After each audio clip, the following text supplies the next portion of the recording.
Gengs, pada kenyataannya emang hampir nggak ada tempat untuk orang-orang jujur di Indonesia. Orang-orang yang jujur di Indonesia harus berani mengorbankan hidupnya mereka sendiri. Setelah aku lulus dari kuliah, saat itu aku masih idealis banget dan aku pengen berkontribusi kepada masyarakat. Kenapa? Karena aku adalah orang yang suka traveling, dan saat aku traveling, aku suka banget untuk pergi ke pedalaman-pedalaman. Aku pernah masuk ke pedalaman di Flores yang jalannya aja bahkan masih rusak parah ya. Dan aku pernah masuk pedalaman-pedalaman di Lombok yang anak-anak kecilnya itu masih main dari botol-botol bekas dijadiin mainan karena saking mereka nggak punya uang. Aku ngelihat gimana masyarakat Indonesia rumahnya itu masih bolong-bolong, gengs, di pedalaman-pedalaman sana. Listrik kadang-kadang belum masuk, fasilitas bener-bener minim dan hampir nggak ada. Tapi saat aku pengen berkontribusi dulu ke Indonesia, aku bertemu dengan pemerintah-pemerintah Indonesia. Nggak usah deh yang tinggi-tinggi, ASN-ASN yang jabatan rendah-rendah aja.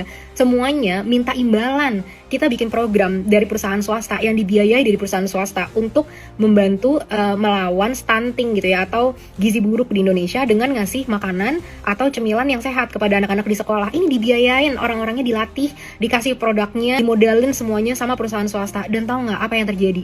Setiap aku ketemu beberapa pemerintah, nggak semua, tapi beberapa, itu selalu minta imbalan. Terus program ini apa untungnya buat saya? Apa untungnya buat sekolah? Jadi namanya korupsi itu udah masuk ke semua lini masyarakat, nggak cuma di pemerintah-pemerintah atas, tapi di bawah semuanya udah korup semuanya.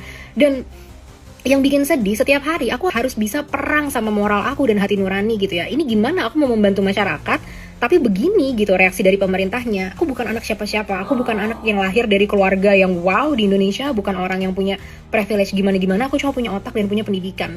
Dan orang kayak aku sendirian gak akan bisa bikin perubahan di Indonesia. Akhirnya aku putuskan untuk pergi aja ke luar negeri. Dan apa yang terjadi teman-teman? Dengan kejujuran moral yang aku punya, aku sangat sukses di luar negeri. Gak cuma di Asia, tapi juga di Eropa. Kejujuran aku tuh dihargain, otak aku, kecerdasan aku, mereka gak ngelihat background aku, mereka gak ngelihat aku datang dari keluarga mana. Semua yang aku katakan selama itu masuk logika selalu dianggap, dan karirku naik secara pesat tinggal di luar negeri.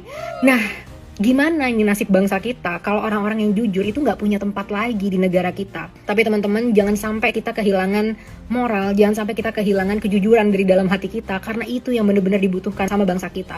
Aku berjanji kalau suatu saat memang aku udah berhasil membiayai segala macam hidupku dengan kualitas hidup yang aku mau, aku ingin banget mendedikasikan hidupku untuk ikut berkontribusi ngebangun negaraku yang sangat aku sayang ini. Tapi saat itu tiba, aku memastikan bahwa moralku sudah tidak bisa dibeli lagi dengan apapun, karena hidupku sudah sangat cukup. Please, untuk kita semua, jaga moral kita, jaga kejujuran kita, dan jangan sampai hancur dengan apapun yang terjadi di pemerintahan kita. Karena Indonesia tidak kekurangan orang pintar, Indonesia kekurangan orang jujur yang benar-benar baik dan mau berkontribusi kepada masyarakat, yang moralnya nggak bisa dibeli dengan uang berapapun.